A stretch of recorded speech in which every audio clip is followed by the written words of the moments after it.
علی حیدر ایک عام سا انسان تھا جو لاہور کی تنگ گلیوں میں ایک کرائے کے مکان میں رہتا تھا۔ اس کا تعلق ایک متوسط طبقے سے تھا جہاں لوگ زندگی گزارنے کے لیے دن رات محنت کرتے تھے، مگر مالی آزادی کا خواب بہت دور نظر آتا تھا۔ علی کے والد حاجی منظور احمد ایک چھوٹی سی کریانے کی دکان چلاتے تھے جو کئی سالوں سے بمشکل گھر کا خرچ پورا کر رہی تھی۔ علی کا بڑا بھائی فہد پہلے ہی والد کے ساتھ دکان میں شامل ہو چکا تھا، مگر علی کی طبیعت کچھ الگ تھی۔ وہ ہمیشہ سے سوچتا تھا کہ کیا زندگی بھر لوگوں کو چینی، دال اور آٹا بیچنا ہی اس کی قسمت میں لکھا ہے۔ علی کا دماغ ہمیشہ نئے راستے ڈھونڈنے میں لگا رہتا تھا۔ اسے ہمیشہ حیرت ہوتی تھی کہ کیسے کچھ لوگ عام زندگی گزار رہے ہیں اور کچھ چند سالوں میں کروڑ پتی بن جاتے ہیں۔ کیا یہ صرف قسمت کا کھیل ہے یا اس کے پیچھے کوئی حکمت عملی ہوتی ہے؟ یہی سوال اسے مختلف راستوں پر لے گیا۔ وہ گھنٹوں یوٹیوب پر کامیاب لوگوں کی کہانیاں دیکھتا، ان کے کاروباری راز جاننے کی کوشش کرتا، مگر ہر راستہ کسی نہ کسی حد تک سرمایہ کا محتاج تھا، اور سرمایہ کے بغیر کاروبار کیسے شروع کیا جا سکتا تھا۔ ایک دن علی نے یوٹیوب پر ایک ویڈیو دیکھی جس کا عنوان تھا کرپٹو کرنسی، ایک عام آدمی کیسے امیر بن سکتا ہے۔ اس ویڈیو نے علی کی سوچ کو جھنجھوڑ کر رکھ دیا۔ یہ ایک ایسی دنیا تھی جس کے بارے میں پہلے کبھی نہیں سنا تھا، اور پوری رات جاگ کر کرپٹو کرنسی کے بارے میں تحقیق کرتا رہا۔ اسے معلوم ہوا کہ کرپٹو دراصل ایک ڈیجیٹل کرنسی ہے جو حکومت کے کنٹرول سے آزاد ہوتی ہے اور پوری دنیا میں تیزی سے مقبول ہو رہی ہے۔ سب سے مشہور کرنسی بٹ کوائن تھی جس کی قیمت لاکھوں روپے تک پہنچ چکی تھی، مگر علی کے پاس بٹ کوائن خریدنے کے لیے پیسے نہیں تھے۔ اس نے مزید تحقیق کی اور معلوم ہوا کہ بہت سی چھوٹی کرنسیز بھی مارکیٹ میں آ رہی ہیں جن میں انویسٹمنٹ کر کے لوگ چند سالوں میں مالا مال ہو رہے ہیں۔ علی کو لگا کہ اسے اپنی زندگی بدلنے کا موقع مل گیا ہے، لیکن سب سے بڑا مسئلہ یہ تھا کہ انویسٹمنٹ کے لیے پیسے کہاں سے آئیں۔ علی کے پاس جو کچھ بھی تھا وہ بمشکل 2 لاکھ روپے تھے جو اس نے مختلف مواقع پر جوڑ کر رکھے تھے۔ جب اس نے اپنے والد سے کرپٹو کرنسی میں سرمایہ لگانے کا ذکر کیا تو وہ سخت ناراض ہو گئے۔ یہ سب دھوکہ ہے، تم اپنی محنت کی کمائی کسی جوئے میں نہیں لگا سکتے۔ حاجی منظور نے غصے میں کہا۔ ماں نے بھی کہا، بیٹا اتنی محنت سے جوڑے ہوئے پیسے کسی ان دیکھی چیز میں مت لگاؤ جو چیز ہاتھ میں نہ ہو، اس پر بھروسہ کیسے کیا جا سکتا ہے؟ علی کو سمجھ نہیں آ رہا تھا کہ وہ کیا کرے۔ اس کا ایک قریبی دوست کامران بھی ہمیشہ حقیقت پسندی کی بات کرتا تھا۔ اس نے بھی علی کو سمجھانے کی کوشش کی، دیکھو یہ سب اونچے خواب ہے، اگر واقعی ایسا ہوتا تو سبھی لوگ کروڑ پتی بن چکے ہوتے، تم کوئی محفوظ راستہ اپناؤ۔ لیکن علی کی ہمت نہیں ٹوٹی۔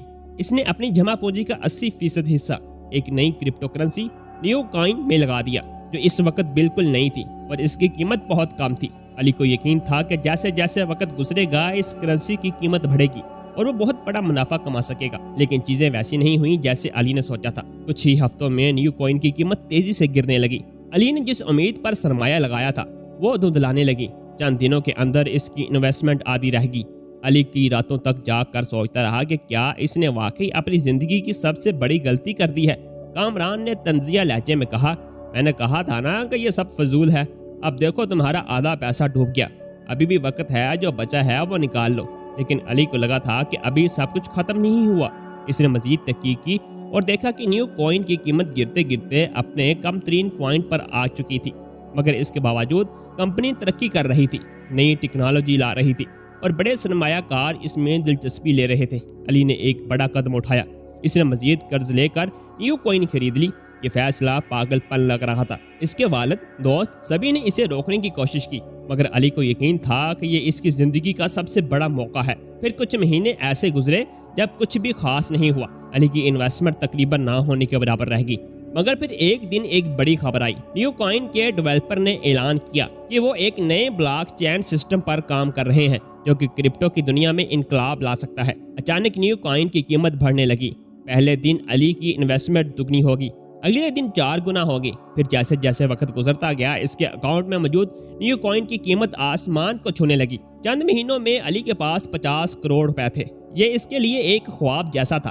اس نے سب سے پہلے اپنے والد کے لیے ایک بڑا گھر خریدا، اپنی ماں کے لیے بہترین زیورات اور ہر وہ چیز جو وہ چاہتی تھی۔ کامران جو کبھی اس کے فیصلے کا مذاق اڑاتا تھا اب حیران تھا، یار تم واقعی خوش قسمت ہو، میں نے کبھی سوچا بھی نہیں تھا کہ ایسا ہو سکتا ہے۔ کامران نے کہا، مگر دولت کے ساتھ نئے مسائل بھی آئے۔ کچھ لوگ جنہیں علی پہلے جانتا بھی نہیں تھا اچانک اس کے دوست بننے لگے۔ کچھ رشتہ دار جو کبھی رابطے میں نہیں تھے اب اس کے قریب آنا چاہتے تھے۔ پھر ایک دن اسے ایک طاقتور کاروباری شخص حماد شاہ نے رابطہ کیا۔ حماد نے علی کو ایک نئی کرپٹو اسکیم میں سرمایہ لگانے کا مشورہ دیا جو دیکھنے میں بہت منافع بخش لگ رہی تھی، لیکن علی اب محتاط ہو چکا تھا۔ اس نے تحقیق کی اور معلوم ہوا کہ یہ ایک فراڈ تھا جس میں کئی لوگ پہلے ہی اپنے پیسے گنوا چکے تھے۔ علی نے نہ صرف خود کو اس اسکیم سے بچایا بلکہ دوسرے لوگوں کو بھی اس کے خلاف خبردار کیا۔ اب وہ صرف ایک امیر شخص نہیں بلکہ ایک سمجھدار کاروباری شخصیت بن چکا تھا۔